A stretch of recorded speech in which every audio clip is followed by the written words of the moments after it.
Number 2, یاد رکھیے گا business وہ بندہ کر سکتا ہے جس میں رسپانسبلٹی ہے. پرابلم کیا ہوتی ہے, ہم میں سب کچھ ہوتا ہے, ذمہ داری کوئی نہیں ہوتی. اب وہ تمام لوگ جو حالات, واقعات, تعلیم, وسائل, ان چیزوں کا گلا شکوا رونا دھونا کر رہے ہیں نا, بزنس کے لیے نہیں بنے ہوئے. بزنس اس بندے کی گرپ اور کمانڈ میں آتا ہے جو بندہ سمجھتا ہے جی ذمہ داری میری, کیونکہ آپ کا بزنس مین, آپ کا بزنس ہے. بزنس کا مطلب کہ آپ کا باس کون ہوگا جی, آپ خود باس ہوں گے. سر جو بندہ اپنا باس بننے کا حوصلہ رکھتا ہے نا, بزنس مین بنے. جملہ کیا, جو بندہ اپنا باس بننے کا حوصلہ رکھتا ہے نا وہ بزنس مین بنے. میں کئی دفعہ اپنی فیملی کو کہتا ہوں, جیسے یہ ریسٹ کر لو, یہ کر لو, میں کہتا ہوں میرا باس بڑا سخت ہے, چھٹی نہیں کرنے دیتا, سنڈے کو مجھے بلا لیتا ہے. کہتے جی اچھا کون سا باس ہے, کون سا باس ہے جو سنڈے کو بلا لیتا ہوں؟ میں کہتا ہوں جی میرا باس میں ہی ہوں. جو بندہ اپنا باس ہے نا سر, اور رسپانسبل ہے, وہ بندہ گرو کرے گا. اور میں آپ کو لکھ کے دے دوں ایک بات, اسی بات کے ساتھ سب سیکشن میں لکھ لیجیے گا, جس بندے میں خودداری نہیں ہے نا ترقی نہیں کر سکتا. یہ باتیں ساری ہمیں پتہ ہوتی ہیں سر, یہ میں بڑے تجربے ریسرچ کے ساتھ آپ کو بتا رہا ہوں کہ جو بندہ خوددار نہیں ہے نا وہ بندہ ترقی نہیں کر سکتا. کیوں؟ وجہ کیا ہے, وہ ہمیشہ بیرونی عوامل کو ڈھونڈتا رہے گا. ترقی کامیابی پڑی اندر, موٹیویشن کے فوارے پڑے اندر, آتش فشاں پڑے اندر. وہ باہر سے ڈھونڈے گا کہ دنیا کا ایسا بندہ آئے جو مجھے موٹیویٹ کرے. کہندا سر جی منو انج دی گل کرو, منو اگ لگ جائے. تو میں کہنا وہ شرم کر رہے, یہ گل ہی اگل بات ہے, کوئی تو گل ہوئے نا اگ لائے تینوں. Okay not. سو رسپانسبلٹی اپنے کام کی, اپنے ایکشنز کی, اپنی تھاٹس کی, اپنے گرومنگ کی, اپنے ویژن کی, اپنے گولز کی, اپنے آئیڈیاز کی, اپنے ٹارگٹس کی اگر آپ میں رسپانسبلٹی ہے نا, آپ کام کر سکتے ہیں. اور یہ میں اکثر والدین کو اب کہنے لگ پڑا ہوں کہ خدا کے لیے بچے کے نمبر بڑے اچھے آنے چاہیے, لیکن بچے کو ذمہ دار انسان بھی بنائے. رسپانسبل انسان بذات خود بڑھ آگے جاتا ہے. مجھے نا ایک واقعہ یاد آتا ہے, مجھے استاد ہمارے سرفراز شاہ صاحب نے سنایا. وہ کہتے ہیں کہ پرانے وقتوں میں کہیں ایک بزرگ سے ملاقات ہوئی ان کی, تو ان کے ساتھ جب معاملہ ہوا, اٹھنا بیٹھنا, وقت گزرا, وہ کوئی اللہ کے ولی تھے, درویش انسان تھے.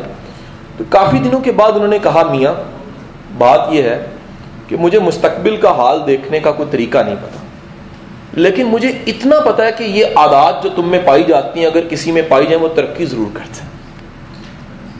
سر وہ جو عادات جن کی وجہ سے بندہ ترقی کرتا ہے نا, وہ عادات میں بڑی عادت ہے خودداری. آپ سن لیجئے گا, جس میں بھی خودداری ہوگی نا اس میں ایک چیز نہیں ہوگی, وہ کیا ہے؟ سیلف پٹی. کامیابی کی سب سے بڑی دشمن اور دھیمک اگر کوئی ہے نا وہ سیلف پٹی ہے. جی سیلف پٹی کیا ہے؟ میرے نال انج کیوں ہوندا ہے, یہ ساری دنیا نو پتہ نہیں میں کیڈا مظلوم ہوں. میں ابھی ڈرائیو کرتے ہوئے جب آ رہا نا تو فیصلہ آباد انٹر ہونے لگا, تو میں ذیشان کے ساتھ یہ بات کر رہا کہ وہ جاوید چودھری کا ایک فلسفہ مجھے بڑا اچھا لگا. جاوید چودھری نے وہ فلسفہ عطاء اللہ قاسمی کو مل کے بنایا, ملنے کے بعد یہ فلسفہ بنایا. وہ کہتا ہے دنیا میں سمجھتا تھا دنیا میں دو طرح کے لوگ ہیں, اچھے اور برے. کہتے ہیں جب میں قاسمی صاحب کو ملا تو میں نے فلسفہ بدل لیا, دنیا میں دو طرح کے لوگ ہیں, یا مزیدار یا بورنگ, جو بور کرتے ہیں. میں بتانے لگا کہ یار مجھے کئی دفعہ وہ چیزیں برداشت کرنی پڑ جاتی ہیں. مثلا ایک بچہ میرا آیا میرے پاس, اس نے کہا جی میرا مسئلہ ہے, میں نے سن لیا. میں نے کہا یار محبت ہے, تم پھر لاہور ہی اسٹے کرو, ذرا 2 دن میرے ساتھ رہو, ٹائم گزارتے ہیں, محبت بڑی کرتے ہو. کہتا سر میں حاضر, سر آپ کا حکم ہے. تو میں نے بیگم کو کہا یار اس کا بندوبست کرو, رہنا اس نے ہماری طرف ہے. یار 2 دن اس نے 200 دفعہ وہی مسئلہ بتایا مجھے, میں تنگ آ گیا. میں کہا یار مجھے بتاؤ, دنیا میں اور کوئی بات کرنے والی نہیں ہے. کہنا نہیں تانوں کی پتا میرا کام کیٹا ڈیڈ, آپ کو کیا پتا میرے ساتھ کیا ہوگا, جی ٹھیک ہے کہ نہیں. تو وہ ٹھیک ہے کہ نہیں, میں تنگ آ گیا. میں نے کہا یار میری بات سنو, میں سچا واقعہ سنا رہا ہوں کہ میرا ایک بیسٹ سرجن لاہور کا دوست تھا, اور روز ہم واک فرینڈ تھے, روز گپ فرینڈ تھے, روز کافی فرینڈ تھے. میں 4 مہینے نہیں اس کو ملا. 4 مہینے بعد اس کی نا کال آتی ہے, وہ معافیوں پہ آ رہا تھا, کہتا ہے کوئی غلطی ہو گئی. میں کہا غلطی ہوئی نہیں ہے, دوستی جگری دوست ہے تو میرا, ملنا نہیں بس تجھے. وہ کہتا ہے وجہ کیا ہے؟ میں کہا وجہ یہ ہے میں جب ملتا ہوں تو روتا ضرور ہے میرے ساتھ. کدے بڈھی دا رونا, کدے ادا رونا, کدے ساس دا رونا, کدے کام دا رونا, کدے سینئر دا رونا, کدے ایم ایس دا رونا, کدے مریضاں دا رونا, کدے نون لیگ دا رونا, کدے پی ٹی آئی دا رونا, ٹھیک ہے کہ نہیں, کدے دھرنے دا رونا, کدے امریکہ دا رونا, کدے کوئی رونا. میں کہا یار تینوں اور کام ہی کوئی نہیں ہے, ٹھیک ہے کہ نہیں. میں کہا تو تے پی ایچ ڈی رونا ہو گیا, ڈگری ملنی چاہیے. اب مجھے پتا لگا کہ سر جو بندہ عادات میں رونے دھونے والا ہے وہ سیلف پیٹی کا شکار ہوتا ہے. سو سر کوئی تو جگہ ہوتی ہے جہاں غم ہلکا کرنا چاہیے, اور لیکن ہر جگہ نہیں ہوتی جہاں غم ہلکا کرنا چاہیے. یہ جملہ بڑا اہم ہے.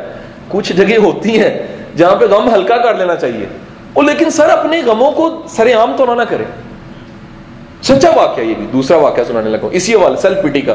میرے ایک دوست مجھے نا اپنا کوئی تکلیف اس نے مجھے بتائی ایک خاص حوالے سے, اپنے کسی قریبی خونی رشتے کا بتایا, یار یہ بڑا تکلیف میں.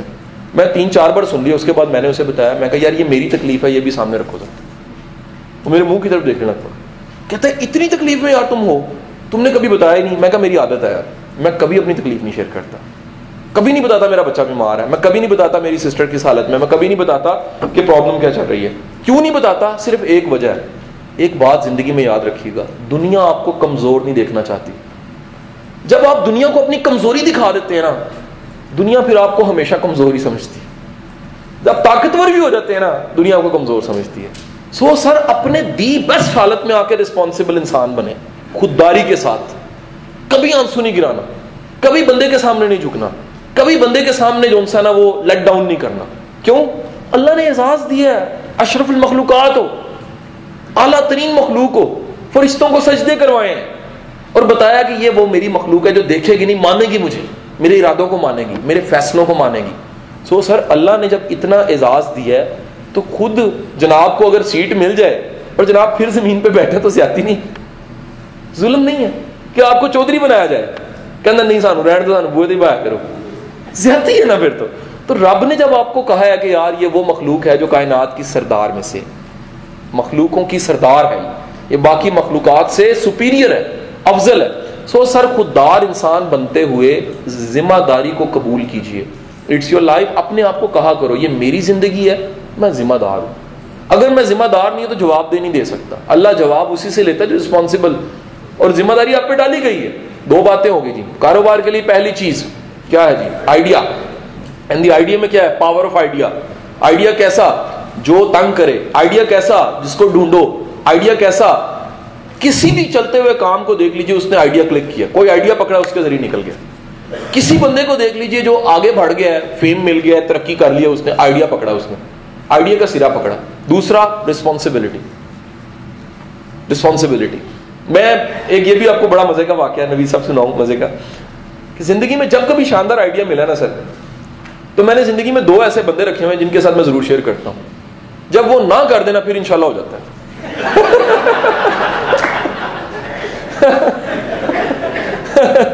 میں کل ایک بڑا زبردست ایک وینچر پلان ہم کر رہے تھے, ایک میرے بزنس مین دوست ہیں, آدھے گھنٹے کی میٹنگ تھی. اب اندازہ لگائیں کہ آئیڈیا میں اتنی جان تھی, 8 گھنٹے بیٹھے رہے سر, رات 8 گھنٹے. اٹھا جب میں تو میں کہا سر جی جان دو. جب آئیڈیا کلک ہی ہوتا ہے نا, خواب بننے لگ پڑتے ہیں. یہ بھی ہو سکتا ہے, ایسے نیشن میں یہ ایڈیشن کی جا سکتی ہے, ایسے جابز دی جا سکتے ہیں. آئیڈیاز ہوتے ہوتے ہوتے رات ہو گئی. تو میں نے رستے میں ان 2 میں سے ایک صاحب کو کال کی, تو ذیشان سن رہا تھا, آوازیں نہیں ہو سکتا, نہیں ہو سکتا, باز آیا. میں کہا یار دلوں آواز آئی, اون ہو سکتا. سر لوگوں کے مزاجوں کو سمجھ کے پھر چلا کریں, یہ بڑا ضروری ہے. یہ اگر آپ سمجھ کے چلیں گے نا, آپ کو اور اپنے آئیڈیاز پہ, اپنی ذات پہ یقین ہو جائے گا. سو رسپانسبلٹی, آئیڈیا میں جان,